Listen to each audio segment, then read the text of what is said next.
Now we're just waiting. There it is. Now we're live. We're good to go. All right. So this episode of the Off-Road Podcast is sponsored by Warren, Medical Gear Outfitters, and Colby Valve.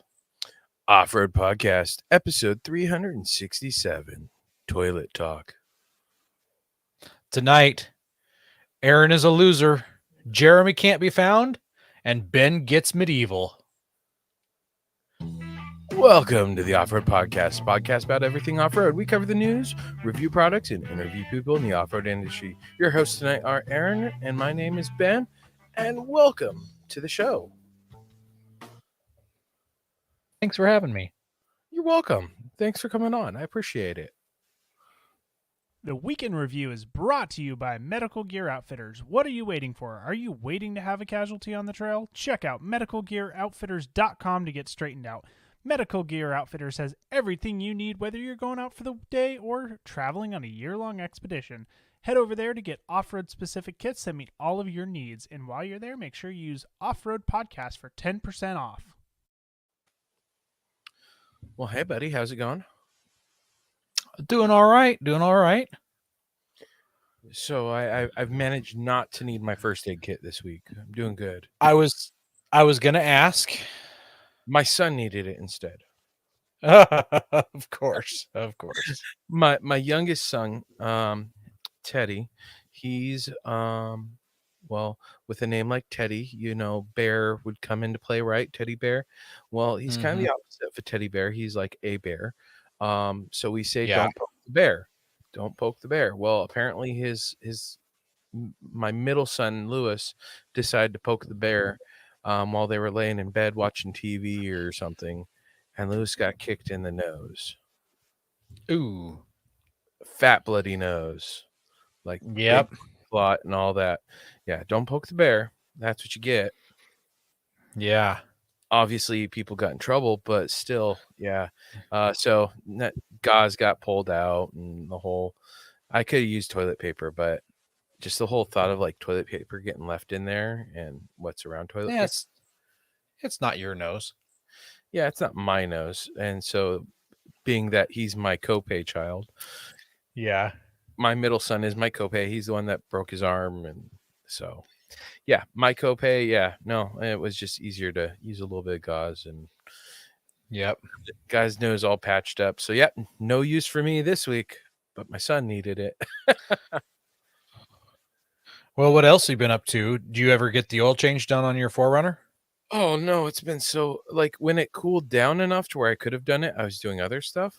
I've just been so busy with stuff that's not been off-road and all that, but I've got a camping trip coming up, and so me too.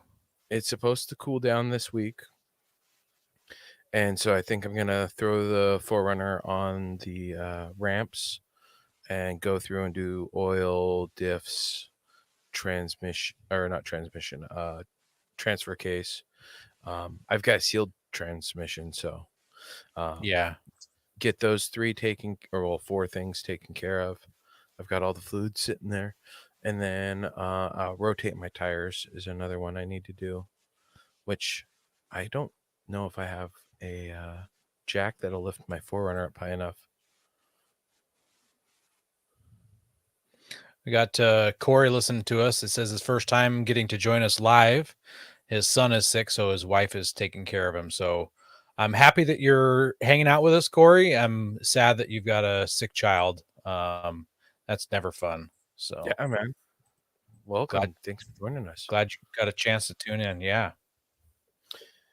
Yeah. So it's been. I need to do it all.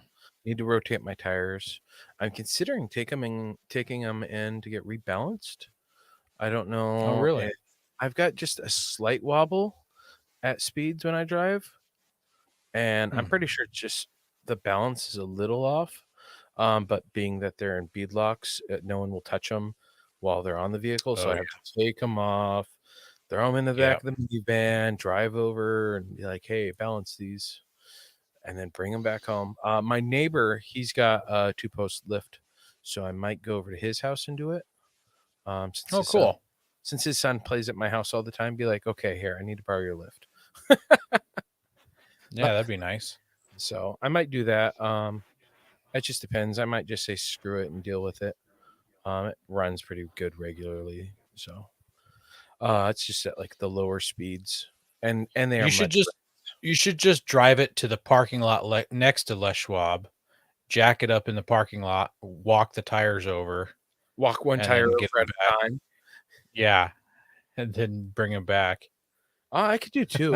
I've got my jack stands. Well, you could do 4 if you had enough jack stands Yeah, I'll go or pick up some. wood blocks or I'll cinder go. blocks even. Oh, not cinder blocks. Cinder blocks are bad. I know. I trust those less than Harbor Freight jack stands. It's I pretty know, but close. it's Bonnie. It's Bonnie Lake though. You could do cinder blocks. Yeah, probably. Yeah. Other than that, I did get a bunch of editing done. I got the editing for the next week's episode because we're not live. We pre-recorded the main topic, so I got that edited. It was the first time doing video on that software, and it turned out really good. It was a Awesome. little bit of a learning curve. It took me a little longer than I was hoping, but it went faster because the computer's good. So I'm excited to check it out. yeah, after the show, I'll give you a sneak peek. Yeah. Yeah. Okay. But You mentioned going camping. Where are you going camping at? I'm going to what's it called? It's a one with a lake because I bought a lily pad thing from Costco. Sun Lakes. Sun And Lakes. Okay. it's in Eastern Washington. It's a nice big kind of Yeah. shallower lake. Yeah. And so it'll be warmer, good for the kids to play in. And I bought one Mhm. of those Costco lily pads. I don't know if you saw them. They're like 5 foot wide, 30 feet long. Oh, one of those things. Yeah, I bought one of those because it was on sale and we'd been talking about one for the last couple of years. And so I bought it and it's like, now I'm gonna bring it home. And then How small is that? Because like it rolls up and it's like a 2.5 foot diameter tube. With and it's 5 foot wide. gonna be long. Or maybe is it 6 foot wide? Well, what I'm gonna do is I'm gonna throw it in the trailer, or I'll throw it on top of the Forerunner. Yeah, I figure that's probably what you do. I mean, worst case in it can is I throw it on the Forerunner and it's a giant tube on the top of the Forerunner. What Yeah. it's not gonna kill my aerodynamics that bad. It's not like that. I mean, if I was driving a Jeep, it'd probably improve them. Other than that, I went to the the Renaissance Fair.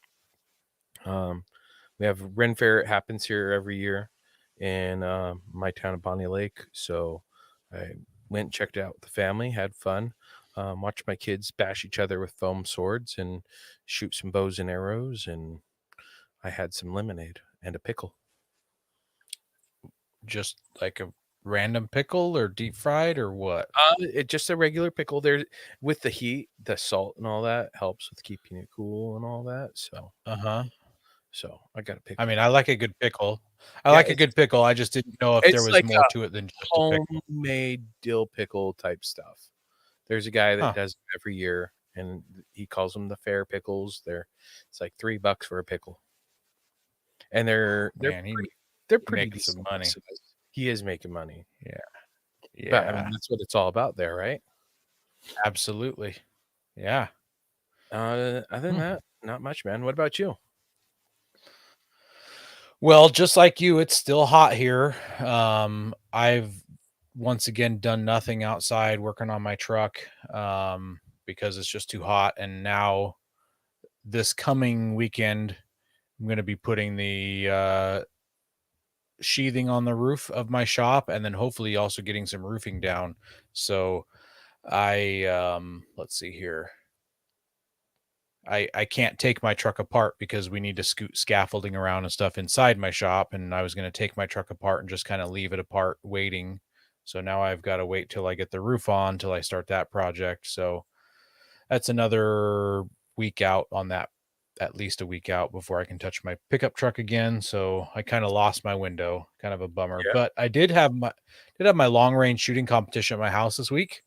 And Um, you cheated again, right? well, did you hear what I said in the intro there? I said that Aaron is a loser. Yeah, I heard that. So here's here's at 100 yards. So what I did was at 100 yards we shot on backpacks stuffed full of blankets as if you're. So the idea is to use hunting rifles and shoot if you're in the wild. So there was no bench rest shooting this year. So 100 Mhm. yards we used backpacks. At 200 yards I had some T-posts, some fence posts put in the ground, and I wrapped them with some like that pipe insulation, and so people wouldn't scratch their gun. So that was at 200 yards. You could use that T-post however you wanted, except you couldn't set your gun on top of it like a monopod. And then at 400 yards, in this picture you can see, this is 400 yards out. I had a couple different logs that people could use as a rest. So it was a whole lot of fun.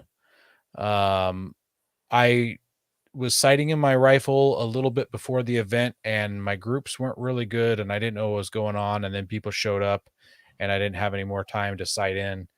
And I shot at 100 yards, and my group just wasn't that good. And I Mhm. went to 200 yards. At 200 yards, I didn't even hit the target. Wow, that And bad, huh? and I'm like, what in the world's going on? And I get to 400 yards and I shoot again. And as I'm done shooting, I'm just kind of sitting there. And I like, I wonder if my scope is loose or something. And I grab a hold of it, and sure enough, the scope base is loose from Oh, the no. receiver of the gun. So yeah. But So did that's why I lost. Otherwise, I would have totally won. sure, that's what they say. Yeah. So I'm gonna get that all tightened up. I'm gonna go run this course by myself some day after work or something, for something fun to do, and I'll score myself. We'll see how I do compared to everybody else. There you go, cheater. But I guess that's the advantage of having a lake or your own range, right? Exactly. Brent here posted in the comments. He says, out of curiosity, how come you're not advertising or posting that there's an episode coming up on Facebook anymore? That's what used to remind me to log in and watch. It There does it was automatically when we create these. I'm guessing, Brent, that maybe Facebook is just not showing you our posts. well, and Because also the this episode got remade, and so it might have been because of that. it could be, but I got notifications on the previous episode that we were planning to do, and then on this episode I got notifications on my phone. So I'm guessing that maybe Facebook isn't showing you our stuff. In fact, I needed to talk to you about that, Ben, after the fact. We're getting absolutely clobbered by Facebook. They're not showing our stuff to anybody. So I don't know what's going on. We're just apparently, because we don't want to spend money to advertise, we get pushed to the bottom. Yeah, we don't want to pay to win, so Yeah. we're all natural. So pretty lame. Pretty lame what Facebook's doing. I mean, it's their thing, but it just kind of hurts that you used to have lots of people following us, and now nobody has left, but they don't see our posts and get to interact with us. Weird. So yeah, besides shooting and working, I haven't really done much else. I've got a tiny bit more work to do on my shop. I told everybody I was done and ready for the roof to go on, but I discovered an issue with my roof that I need to massage out. So I'll be working on that. What type of issue? Brent's just a couple rafters are a tiny bit high, and I just need to modify them and lower them down a little bit so that they are flush with the other rafters. Brent also says that he's on our Facebook page and there's nothing posted there either. So super weird. I'm looking at it right now. I see our live post right now. Huh. Weird. And then I see the post from earlier today too. Yeah, I don't know what's going on. Yep. IDK. So yeah. Well, I'm glad I'm glad you found us though, Brent. And speaking of Brent, he's going to be on with us next week. We're going to be talking about Ben's and my favorite thing, food.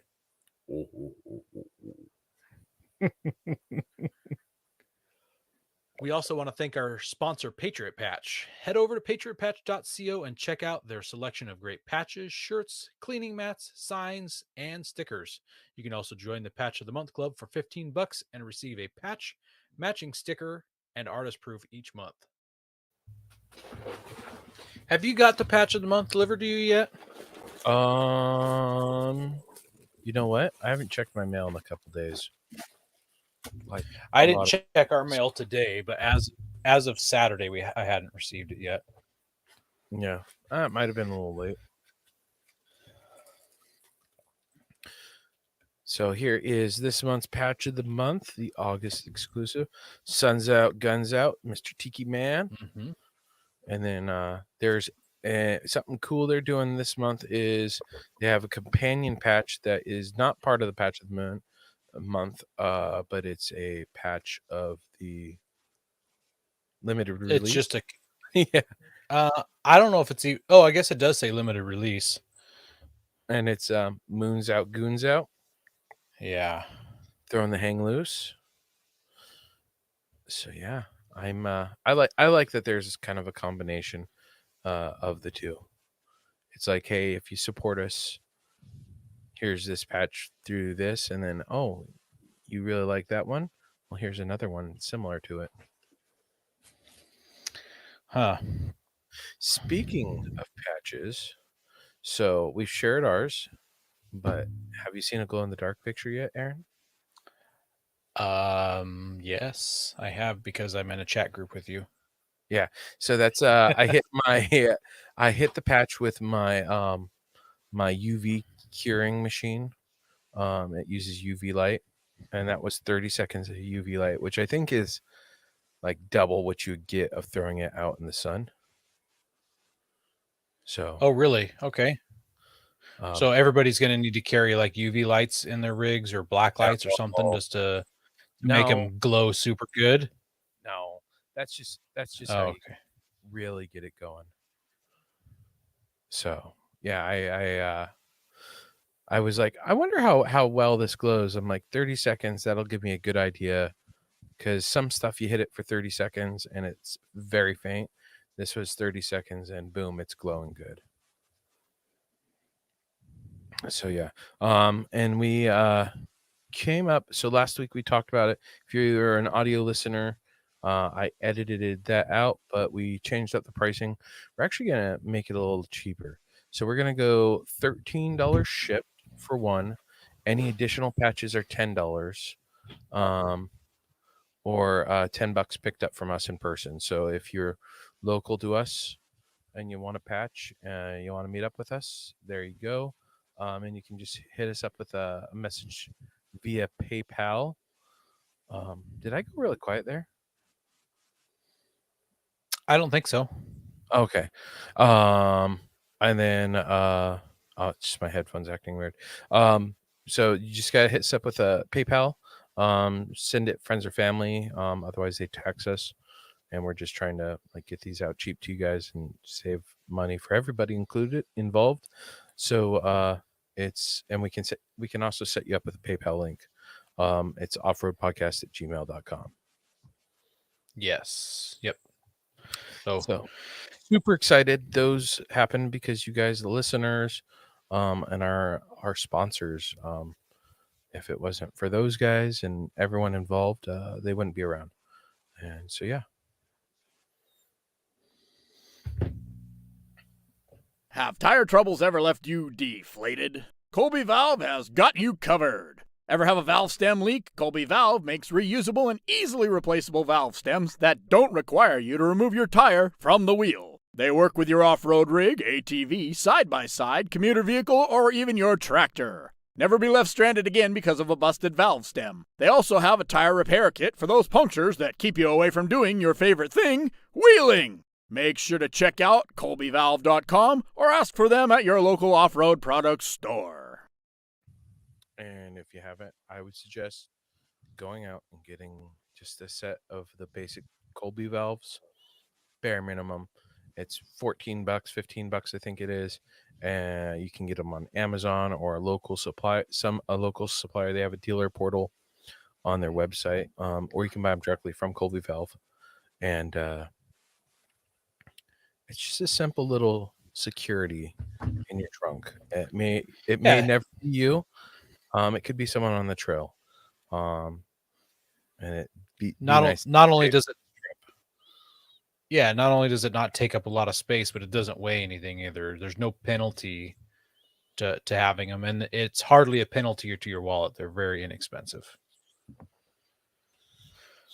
Well, Ben, I've got an exciting news story for you.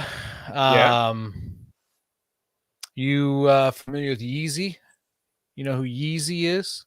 I have no idea who Yeezy is.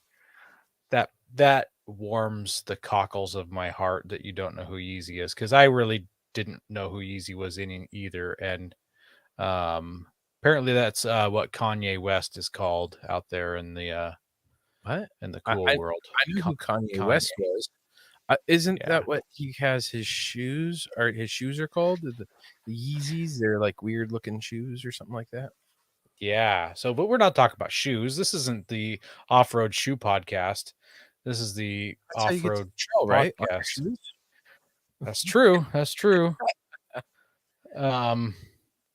So we're talking. We got an article here from Fox News. Kanye West wants to build foam cars, and this is all the information here. We have it displayed on the screen right now. Donda foam vehicle, conceptualized, designed, manufactured in the United States. Amen. That's it. It looks like a charcoal rendering on a napkin. Not much going on here. Way oversized wheels. And I'm told that they are tweels. So the airless tire wheel things. They're non-symmetrical, so as you drive down the road, you'll go up and down like you're off-roading, right? I think so. Yeah. They don't match in size either, so you can't swap front to rear. I wonder what that does for your gears when you put it in four-wheel drive.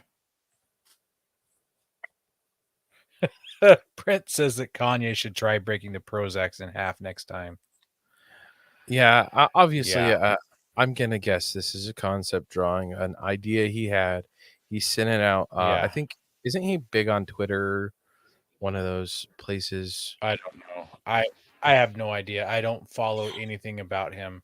I watch the funny vines or whatever, those reels on Facebook, and he's out there, space cadet. But here's what is interesting is it's called the Donda foam vehicle. So foam, FOAM, like spray foam or whatever. Make what it in the light. world? Light, buoyant, maybe it helps it float, maybe when you run into pedestrians it cushions them. I'm not entirely sure what he's got going on there, but we all know, maybe we don't all know this, but Kanye came out with some shoes a while back, and here's a picture of those shoes. Gag me with a spoon. It looks like a bicycle helmet. And they're called Yeezy running slippers. There's nothing to tie, you just kind of slip them on like a Crocs. My They're Crocs. like cross. They're cross between Crocs and slip-on shoes. Yeah. So I don't know. So I looked at that article and I grabbed this picture. It makes sense why it looks like it does, because that's a Sherp right there. Yeah. So apparently, didn't know this, but Kanye was in a Super Bowl commercial driving the Sherp going to a McDonald's or something. At least that's what I get out of this picture. I don't know. Yeah. I'm guessing, just a guess, is he really liked the Sherp, and he's like, how can I make one of those but cheap for everyone to buy? Out of foam. And I mean, can you imagine getting hit by a foam car?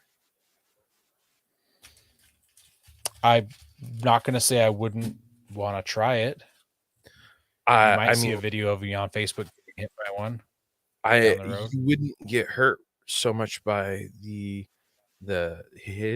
hit by it. Probably what would happen after you hit it, like bouncing off of it and all that. You'd probably break bones and stuff still, but Yeah, it's hard to it's say. what you got to do for views. It's what you got to Yeah. do for views. Yep.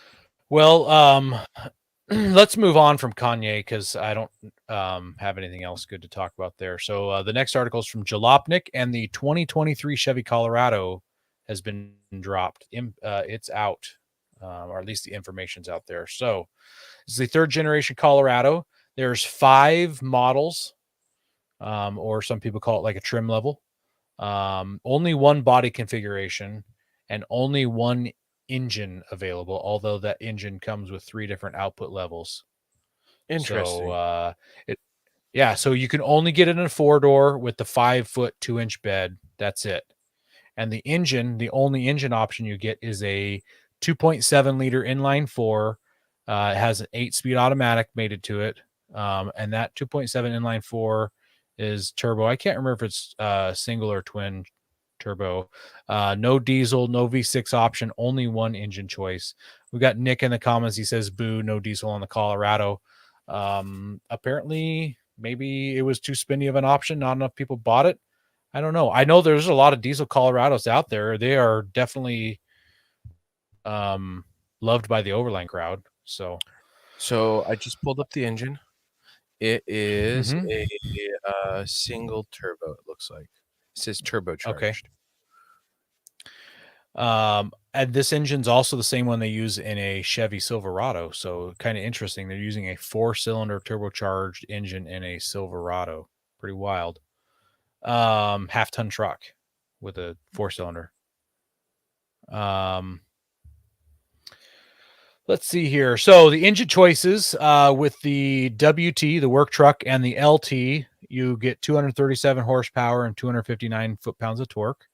With the Z71 and the Trail Boss, you get 310 horsepower and 390 torque, which I would guess that that's probably class leading in the segment. Just that alone right there for any vehicle in the segment. That's probably class leading. But if you get the ZR2, you get the same 310 horsepower, but you get 430 torque. So you actually get 40 more torque with the ZR2. So I that's wonder impressive. what they're changing to really get those numbers out. Like, is it a slightly larger turbo that's costing you a little more for bang for your buck? Some tuning. Yeah, I don't know. Because it'd be interesting to be like, it might only be tuning. Because it'd be interesting to be like, okay, I have a Trail Boss. It's got most of the stuff that I wanted from the ZR2 minus 1 or 2 things, except for the engine. So I tune up my engine a little better and boom, that'd be nice. Because those guys can, it would be nice. Very interesting.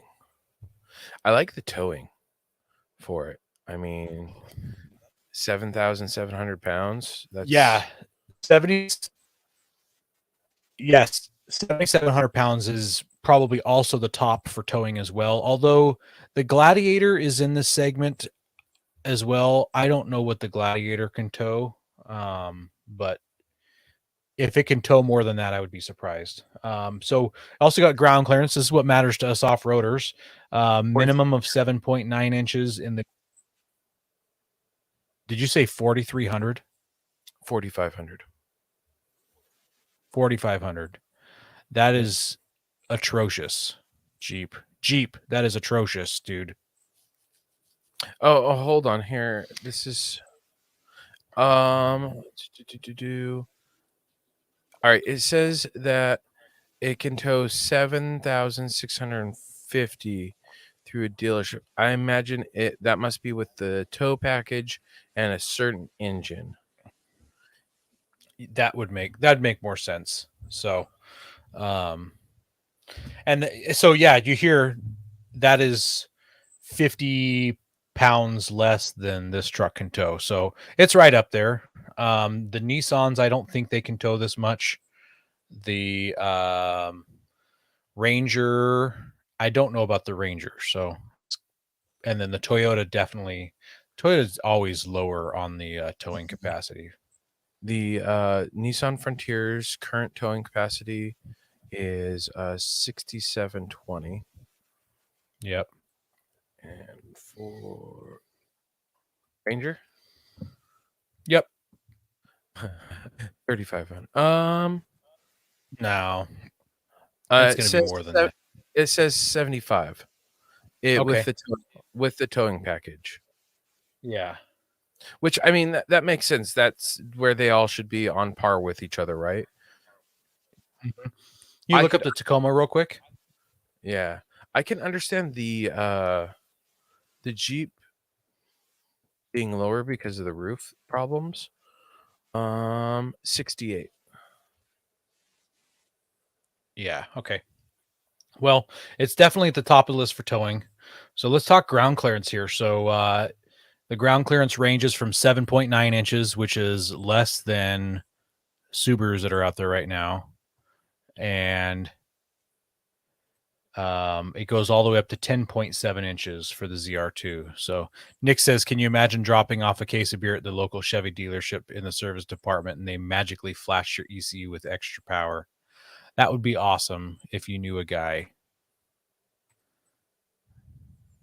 Yeah, that would Yeah, be. that would be really awesome. Yeah, I'm excited so for the new Colorados. It's like they finally listened to us after yeah, all these. I am too. Mm-hmm.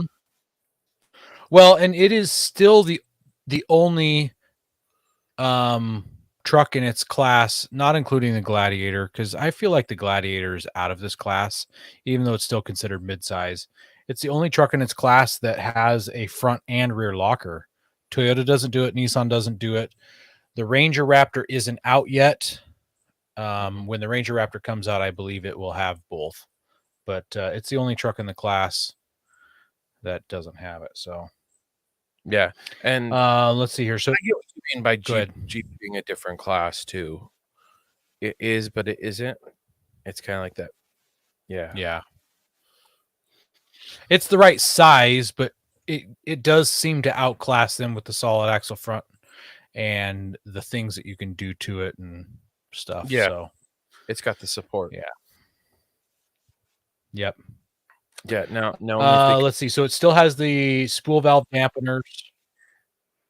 Still has spool valve dampeners, cast iron control arms, front and rear locking differentials. It comes with 17-inch wheels and 33-inch mud terrain. So that's the other thing. It's the only truck in its class, not including the Jeep, that comes with 33s. So, and then there's also a special edition Desert Boss package, which adds beadlock capable wheels and other trail gear, including an underbody camera. So that's kind of neat. I love the idea of that underbody camera, just for like when I'm going through obstacles. Actually, I just had a Facebook memory pop up of the last time I went to Surprise Lake, which was just before it closed, and I dented my gas tank. It's like having that might have helped prevent that from happening. Yeah. Yep. It sounds like you can get that underbody camera on as an option for other things as well. Cool. You don't have to have the Desert Boss package to get it, so that's neat. It says other trail gear. Sorry, what's that? It's yet another vehicle that has the beadlock capable wheels too, which is nice to be seen as a regular thing. Because, I mean, hey, I like the offset of these wheels, but I don't want to change them. Go out and spend what's a new set of beadlocks cost, right? Way too much, and that's coming from, with beadlocks. Yep, this is going to be great. I think it's going to be super capable. I feel like you probably won't have to do anything at all to it. I'm curious though if you can just immediately throw 35s on it. What's the gear? What are the gears going to be like? That would be just amazing. Yeah, like, can you throw on a 2-inch lip? Well, didn't it have the electronic, what's the word I'm looking for? The electronic shock valving shocks or something like that? Yeah, yeah. It's they call them spool valve dampeners, and I think it just means that it can change the dampening a billion times a nanosecond, something like that. Yeah. So has me worry a little bit about what lifts are gonna be like. It'll probably be like a spacer lift to space out the shocks. Um, Yeah. but I mean, hey, if that's what it takes to fit 35s and it's only like a little spacer to get 35s, then probably be worth it. But it's hard to say. But I mean, going stock Uh, 33s, that's pretty nice still too. yeah. Yeah, it is. I'll have to look up the Ranger and Ranger Raptor and see if they have any new details on it to find out how it's going to compare. I'll be excited to see someone do a shoot off between these two, the Chevy and the Ford. Yeah. So they're making a comeback, Ben. Yeah. Future episode idea would be comparing kind of like the showdown we did with the crossovers, the mid-size truck showdown. Especially with all the changes coming with 2023. And I think Toyota is going to be announcing a change soon too, if I remember correctly. But I think so as well. 4Runner that's getting the update next, because that was 2012. So we'll see. Well, if I didn't mention it, there's no pricing available yet. So I'm going to guess, with as much as this comes in at, maybe not including the Desert Boss package, I bet you the ZR2 is going to be in the high 40s. It's probably going to be $48,000, $49,000. Yeah, I think it'll come in very comparable to the Rangers and even the Gladiators because of the locker. Although I hope that by them eliminating a lot of the things that you can do to it, so it only comes with one bed, it only comes with one cab, only comes with one engine.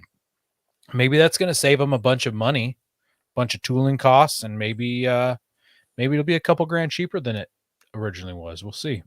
Nah, they're greedy Americans. I say that as greedy American. Yeah. Yeah. Well, we'll see if they pass the saving along. Yep. Go prepared with Warren Industries. They produced the first recreational winch in 1959 and lead the industry with their dedication to quality and reliability. When you dig yourself in deep, make sure you have the right tools to get yourself out. Get Warren equipped and go where others can't. Now, let's get ready for adventure and head into our main topic.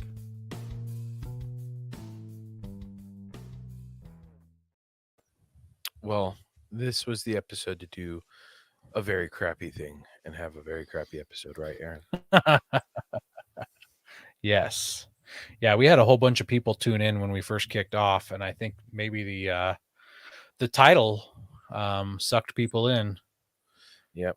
So we had an interview scheduled. Things came up, so we switched it up with our backup episode because this is something that needs to be talked about, especially if you're out on the trail for a long day and movements occur. Because we with COVID and so many people hitting the outdoors, I couldn't tell you, like, the bathrooms being closed down. I saw like toilet paper butterflies everywhere, just piles of trash in front of them. And it's like, there's a lot of new people hitting the trail. Why don't we educate them just a little more? Because yeah. Well, in places like the Rubicon, they've actually added pit toilets on the Rubicon, and they have vehicles, off-road vehicles, that go pump those pit toilets to prevent those what do they call them, cotton flowers, from floating around when people when people aren't being good with their waste. So if you haven't picked up on what we're putting down, we're talking toilet talk. Yeah. So Well, let's talk some methods here, because doing it the right way is the important thing. So, digging a hole 6 to 8 inches deep, 200 feet away from water. We're talking 75 steps if you have to sit there and measure it out. If you can't visualize 200 feet, I know some people can't. I have a hard time with it myself. From any water trails or campsites, because you don't want that stuff near your camp, or in your water source, or where your kids are playing in the water, or you're stepping on it, and you probably don't want someone walking across you, popping a squat. Exactly. That's the last thing you want, someone to walk past you while you are pushing with all your might and you got blood veins popping out of your forehead. Yep, you're like, howdy, neighbor. Howdy, neighbor. So yeah, Yeah.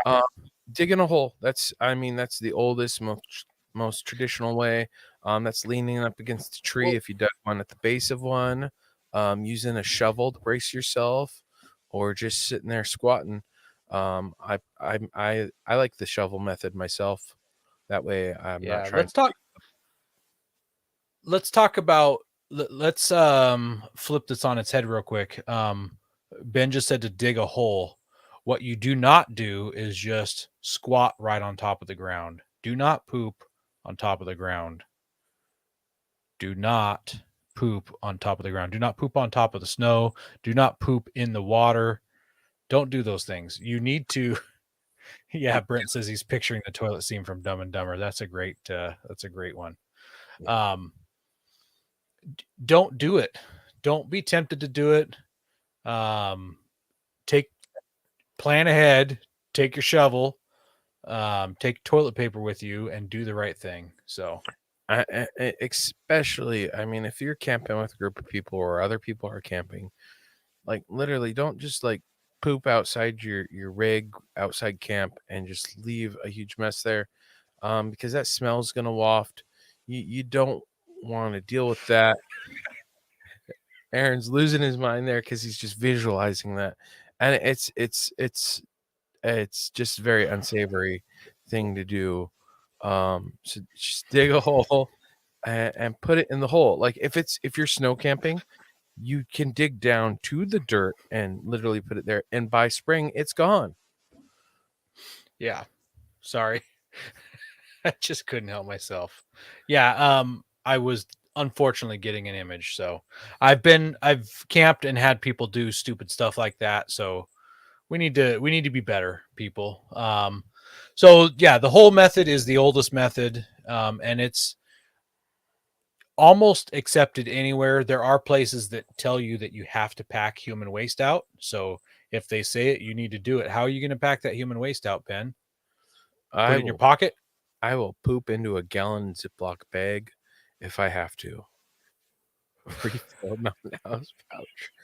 Yeah. Sounds like one of our friends who went in a chip bag one time.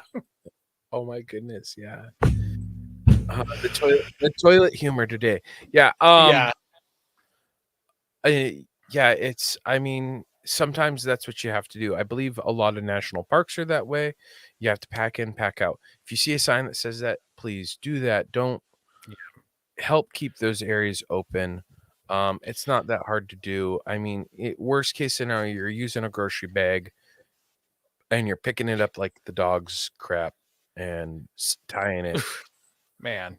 So sometimes, not always, but sometimes they will even provide you with a receptacle at camp or at the end of the trail or beginning of the trail or whatever for you to dispose of your waste or someone's waste into it. So you don't necessarily even have to bring it all the way home. You don't have to try to burn it on your campfire at nighttime. There's a place to bring it and put it away. Oh. So yeah. So Ben mentioned like a grocery bag. Brent mentioned a Mountain House pouch. I talked about chip bag. There are actual bags for this purpose. I don't really know what they're called other than what people call them as a Wag Bag, W-A-G, a Wag Bag. I don't know what that's short for, but a Wag Bag is a bag specifically made to do your business in, and it has chemicals in it that help break things down. And from what I understand, you can now put that human waste into a regular garbage can. And I should have said this earlier, you don't want to pack your poop out and throw it in a garbage can. That's apparently unsanitary and gross. But if you put it in one of these bags, it makes it okay. So here's what a WAG bag stands for. It's a waste alvation and gelling bag. It Okay. contains enough gelling powder for 3 to 4 uses. It's a double bag system made from a puncture-resistant material. It's spill-proof and hygienic. And then you can dispose, and that gelling material will make it safe to put in a garbage can. Yeah. And so they're like $1.50 to $2.50 per bag, depending on how you buy them. And you can get them at sporting goods stores. You can get them on Amazon. Yeah, REI has a single bag. It's $3. Amazon 6-pack for $22.99 and there's a couple different brands out there. So I guess that's a little more money than I thought. There's another company called On the Go, I think.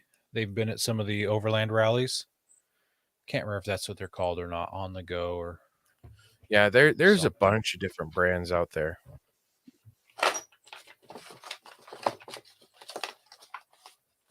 I thought I had a business card for them, but I can't seem to. I'm not locating it here in my drawers. So, yeah, there's options. Yep. So, yep, that's how you can take care of that.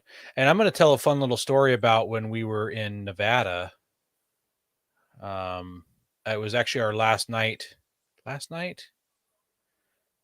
Yeah, I think it was our last night, and we were actually back in Oregon camping. It was on that trip that you came out on, Ben. We were camping up above the Alvord Desert on the Steens Mountains, and you had provided a Wag Bag for that evening, or maybe for all the evenings. I can't remember, but all the evenings. I had offered to take it to the trash to get rid of it, and then I also had a garbage bag that had trash in it as well. And I threw it in my truck and drove the couple miles to where there was a campsite so I could dispose of the waste. And when I get there, I open my tailgate and there is like blue stuff leaking out all over the bed of my truck, like blue and purple liquid. Oh no. And I'm like, oh my goodness. Oh my goodness. Something leaked out. I don't know what those chemicals were, but something leaked out. It turned out it wasn't Ben's poop bag. It was our garbage bag. And there was some like blueberry cobbler or something that had been thrown away. That was what was leaking out in my truck. But like, I was just picturing this chemical and human waste that had spilled in the back of my truck. And I was a little bit mortified that I was gonna have to clean that up. So that's just a funny story. Yeah, that's a scary story too. At the same time, having to make sure you tie your bags really well if you're going to be hauling it around. And some of those Wag bags, like Ben said, it's a double layer bag where you can seal up the inner and then you seal up the outer. And I think they have like a Ziploc style system on them or something. So yeah, most of them have like a Ziploc. So for that one, I used 2 different methods depending upon where we were. So I had Wag bags, and then there's the biodegradable bags. Because for our next method, the trash bag and sawdust, that's like the bumper dumpers and the bucket. A bucket. So that's how I've done it before. I've created a lot of sawdust shavings on my property for the woodwork and stuff that I've done in the past. And this method works really well after you do your business. You just need to make sure you throw some sawdust over your business. Otherwise, it stinks really bad and lots of flies will come in your tent and cause ugly issues. So yeah, and just make sure you have something to cover it if you're going to keep using it more than once. And if you don't have sawdust, they have like alternative kitty litter. That's like a wood chip stuff. It's practically sawdust. It's pretty much what it is, with extra smells that you can use. That's what we buy. It's like a Arm & Hammer biodegradable kitty litter with some biodegradable bags, so that then we can bury that bag. Travis says clean waste and double duty are double walled bags and are under $2 when bought in bulk packs. So Awesome. I wasn't too far off the mark. You just got to shop around, find the good deals on those Wag bags. So, and if you get multiple uses out of it, like Ben said, you get 3 to 4. That's quite a bit. So yeah, that's the next method was the trash bag with sawdust or some other form of something to go in there.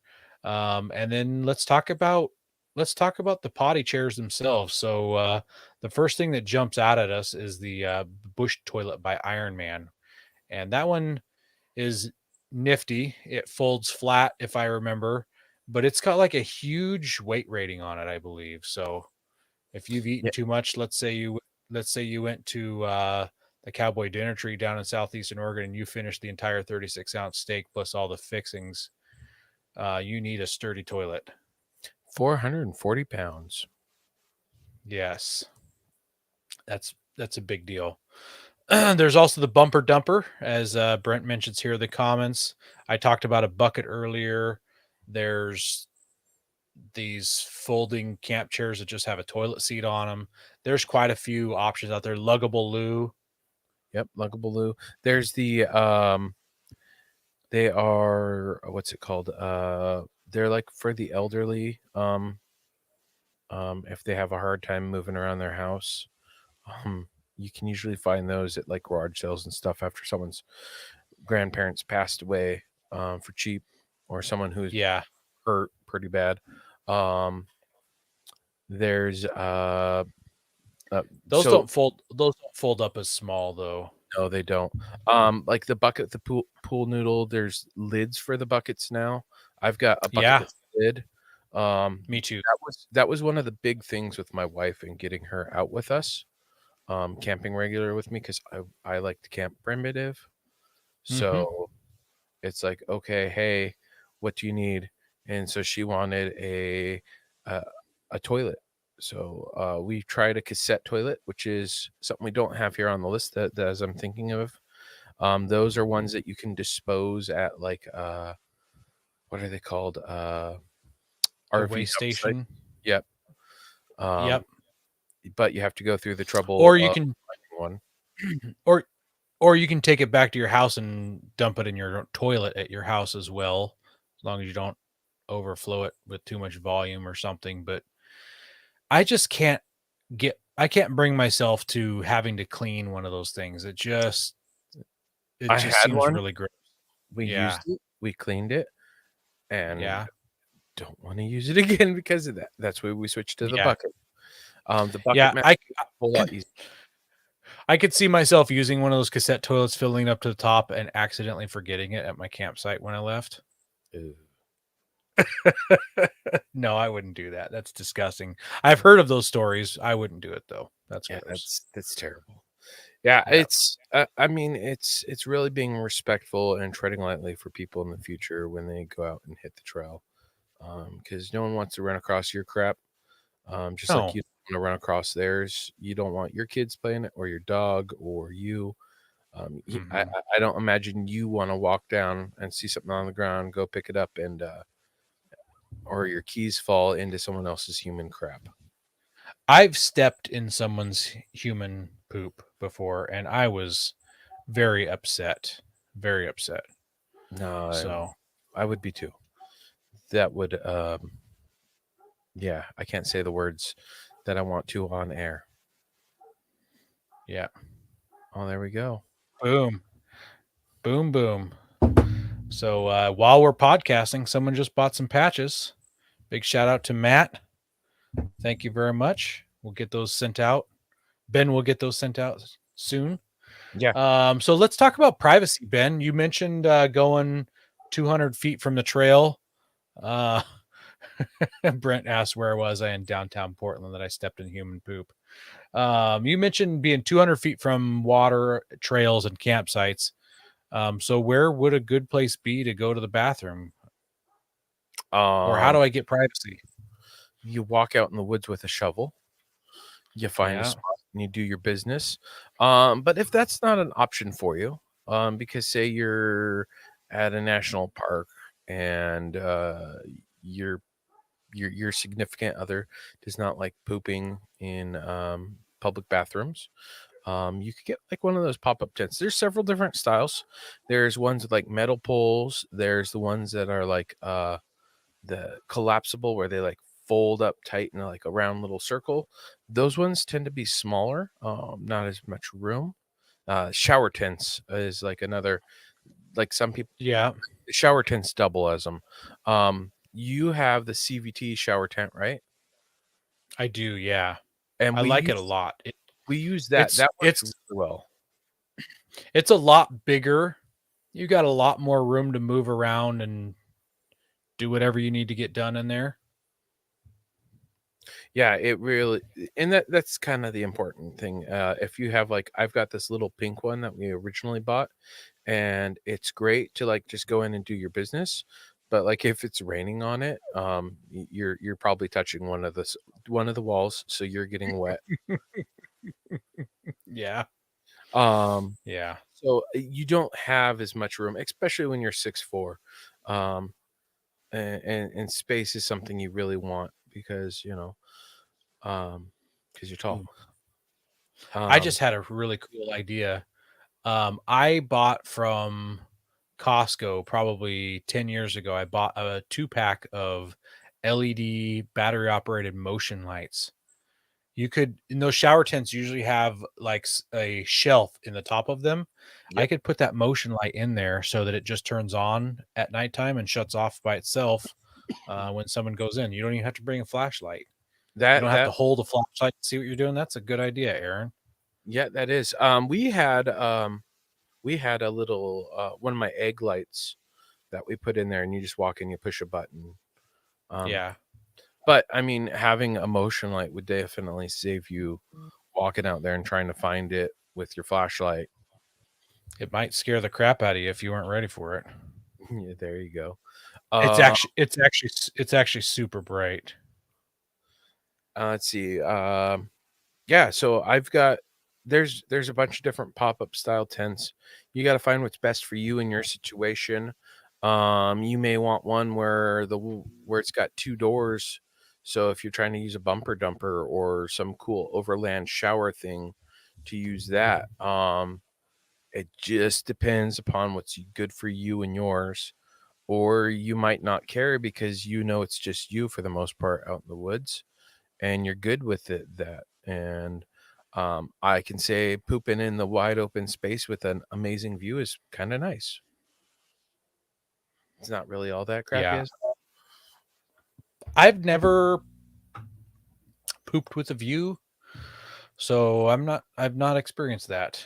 Yeah, I hear it's supposed to be nice, but I guess maybe I'm busy concentrating on other things. Let's see. Should we talk TP? Yeah, let's do it.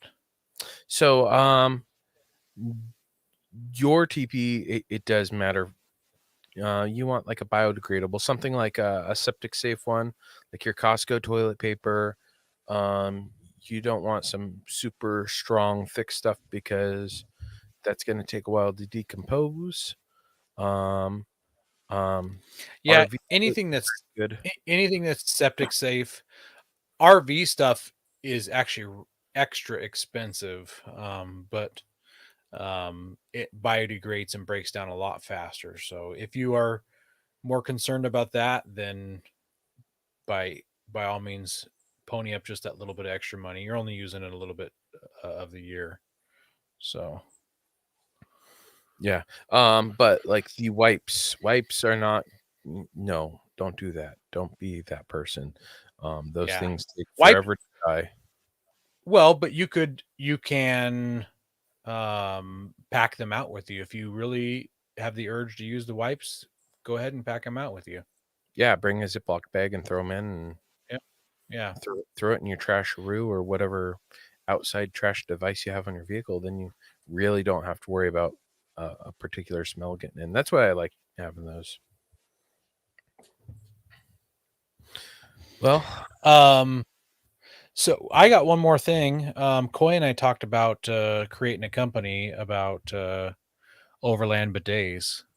We haven't figured all the logistics out yet. Now I'm making it public, and someone's going to steal our idea. But Someone needs to make a 12-volt solar operated bidet that connects to your instant propane water heater that pulls water directly out of the creek that you're pooping 200 feet away from. You can just have then you don't need toilet paper. It just cleans you.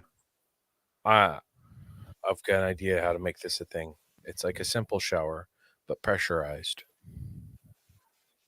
Yeah.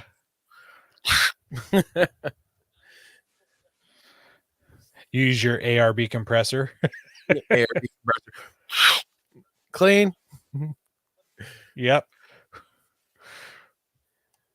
But with water, you pressurize the water. So yeah, it's like, yeah, fun times.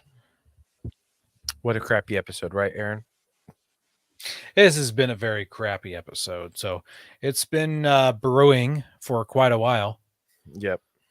We've really stewed on it a bit. And Yep. power tank Brent power. says use the power tank. Oh, yeah. Oh my goodness. You might end up in the hospital if you use the power tank to clean your backside. And here's why. I'm going to show a video just why. Power tank, powered train horn. I just love that video. Travis says there's a company called Tushy and they make a portable bidet. So apparently someone is already horning in on our market. Yep. We just need to make it Overland. I'm tempted to Google Tushy just to see what it is, but I don't want all these Facebook ads showing up on my Facebook feed if I Google that. I'm fine with it. I'll have to put safe search on or something like that. Yeah. Well, thank you everybody for sticking with us and hanging out like a bunch of dingleberries. We appreciate you guys. Thanks for checking us out. And Brent, thanks for letting us know about Facebook not even posting our stuff. So we're going to have to figure out a way to get our show out for people to know about it. I don't know why Facebook is stifling us. So because of that, make sure you're sharing it with your friends. Make sure you set a timer on your microwave so that at 7 o'clock every Monday, your microwave goes off and it says, listen to those podcast guys. We appreciate you guys. Thanks for sharing us. Thanks for watching us. Maybe we'll just have to manually post a YouTube link or something. Yeah. And God bless America. And I just looked up the Tushy. It's actually pretty small, and it's almost like a water bottle with a little nozzle, and it's only $29. Just Not a bad. squirt bottle. Yep. Don't forget to visit Patriot Patch and join the Patch of the Month Club. Check out our Gaia affiliate link for up to 40% off. Also, don't forget to head over to Warren Medical Gear Outfitters and Colby Valve to see all their great gear. We're a proud part of the Firearms Radio Network. Got a comment or question? Send it to us through our webpage at firearmsradio.net or through our social media channels by searching for Off-Road Podcast.